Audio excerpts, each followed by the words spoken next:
I'm gonna show you how in just 3 easy exercises, you can get fantastic results fixing just about anything within your hips and even surrounding areas like your low back. It's important to understand that all movements of the hip, regardless of whether we're bending our hips or moving into flexion, standing up or moving into extension, swinging our leg out into abduction, or pulling it in into adduction, they all have some degree of an internal or external rotation component. So you and every other person watching this video is going to have a deficit in their hip internal and or external rotation.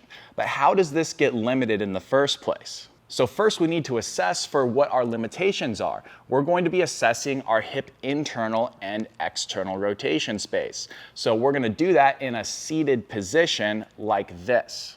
This is the hip internal and external rotation test in seated. What we're gonna do is sit on something to where our hips and knees can be bent at a 90-degree angle, but our feet are kind of dangling off of it. We wanna be sitting tall, but not at the cost of arching our ribs too much. We don't wanna do this. Just feel your sit bones and have the intention to stay tall with your sternum bone facing straight ahead. Keep your eyes straight ahead. Now, what you're gonna do is make sure your knees are nice and in line with each other. You do not want to be in a position where one knee is shifted behind or ahead of the other. Keep them in line and just pull one leg back gently like this, right here. Now it's gonna give this leg room to rotate. Now, keeping contact of your sit bones and keeping your hands like this, you're going to go out into internal rotation, stopping to where if you went any further than this, you'd feel a cramp in the side of your hip, or you'd have to do this and have to move anything other than the shin bone rotating. That's internal rotation. External rotation would be simply just pivoting out like this, and the compensation for here is gonna be wanting to raise that thigh off of the table. If you feel your hamstring lift off of the table, that is the end of the test. You cannot go any further than that. So make sure that you're keeping it nice and in line. For me, that's right about there. If I went any further than this, I would have to turn to that side, and I'd have to lift this leg off of the table. Ideal hip internal rotation space in this position is around 45 degrees. Ideal hip external rotation space in this measured position is about 45-ish degrees as well, but it could go up to 60 degrees. The pelvis was meant to be stacked underneath the rib cage, which was meant to be stacked underneath the head. When the relationship with the pelvis and the rib cage and the head becomes out of alignment, meaning that the pelvis is either tilted too far forward or backwards relative to those other two areas, that is going to put the femur bones or the hip joint into a position where it is either unable to manage internal or external rotation. An example of that is if the pelvis is tilted forwards like this, that is going to bias the legs towards internal rotation and restrict external rotation space. If the pelvis is shoved underneath like this, that is going to turn the femur out in the hip socket and restrict internal rotation because it's biased towards external rotation. So what we need to do first before anything else in step 1 of this process is to better align and stack the head over the rib cage, over the hips. That is going to bring our pelvis into a more neutral position from either a too far forward or too far backward position and allow for that neutrality to be accessed. That will then better center the femur bone within the hip socket to allow for better rotation into both internal and external rotation. For this, all you're gonna need is a chair that's about waist height and it can slide on the ground when you push it a little bit, but also a wall. So you're gonna get 1 foot length away from the wall with your feet hip width apart, toes pointing straight ahead. You wanna feel in your feet these foot contacts, the base of your heel, the base of your big toe, and the base of your little toe. That's gonna give you a nice base of support and allow you to get into your hips in the way that you need to and get a nice connection from your hips to the floor. So you're gonna take that chair, pull it in close, and you're gonna keep your eyes straight ahead. You're going to feel the contact points in your pelvis of your PSIS against the wall. These are the key points to keep the entire time. And you need to feel them firmly on both sides, as evenly as you realistically can for your pelvis. You're going to keep your upper back flat against the wall as well, and you're also going to keep your eyes perfectly straight ahead. Your neck is going to be off the wall a little bit. Now, if you can't find those PSIS contacts, I want you to just squat down a little bit more until you can easily and firmly feel them. Now, keeping your eyes straight ahead, all you're gonna do is stay tall, and you're gonna feel those foot contacts, but especially the weight in your heels.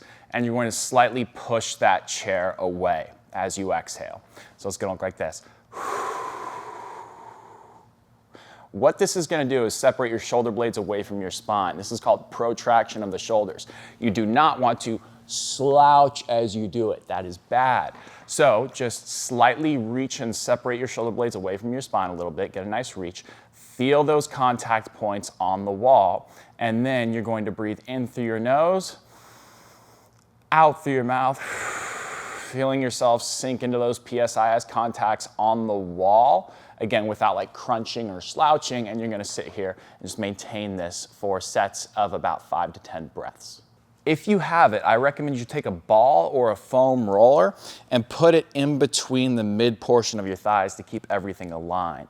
I like doing this because it's just going to allow you to just stay more stacked from your feet to your hips and your knees as well, and you can do everything else the exact same. You're not squeezing this object, you're just passively holding it there. Now this next exercise is going to work on our external rotation. So if you had less than about 45 degrees of external rotation within your hips, I recommend doing this exercise. And there's a couple of different ways we can do it depending on what you're capable of doing within your body and what's comfortable for you. Okay, for this you want to have your front knee bent at a 90-degree angle, the leg straight out in front of this hip right here, and this leg is straight out from the back hip, also knee bent at a 90-degree angle. If you need to bring it up a little bit, not the end of the world, but somewhere around here is what we're looking for.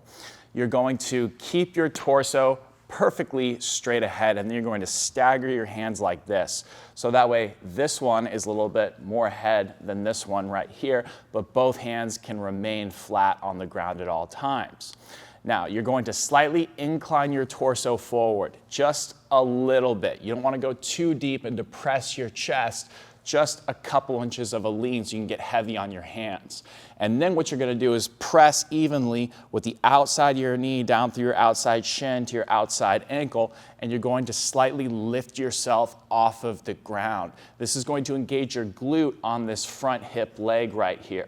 And you're going to maintain this position as you breathe in through your nose, out through your mouth, feeling that glute work for about 3 to 5 seconds, and then you're going to come back down.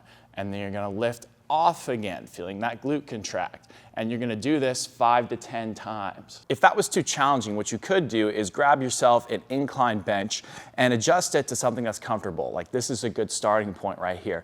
And all you're gonna do is staying tall. This back leg is directly underneath the hip. And you're going to keep this leg mostly straight, maybe a tiny bit of a bend.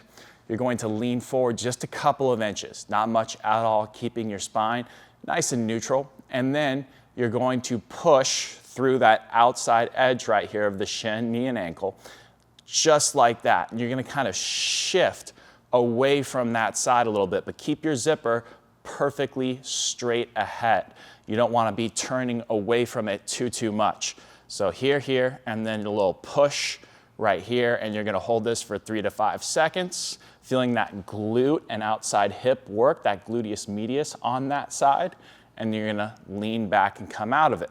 Relax everything. Go back into it, push, and then hold. The best way to improve your hip mobility and also how you feel on a day-to-day basis is my beginner body restoration program. It's designed for anyone to be able to do, and it requires minimal time per day, and it's easy exercises progressed over multiple phases. You can even individualize it to your own asymmetries and imbalances. So if you're curious to learn more, check it out down below in the description. This next one is going to work on your internal rotation.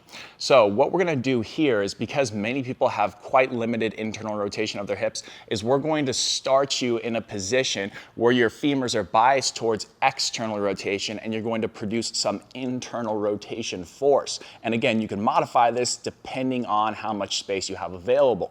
So let's see how it goes. Now for this, what you're going to need is a slightly deflated yoga ball.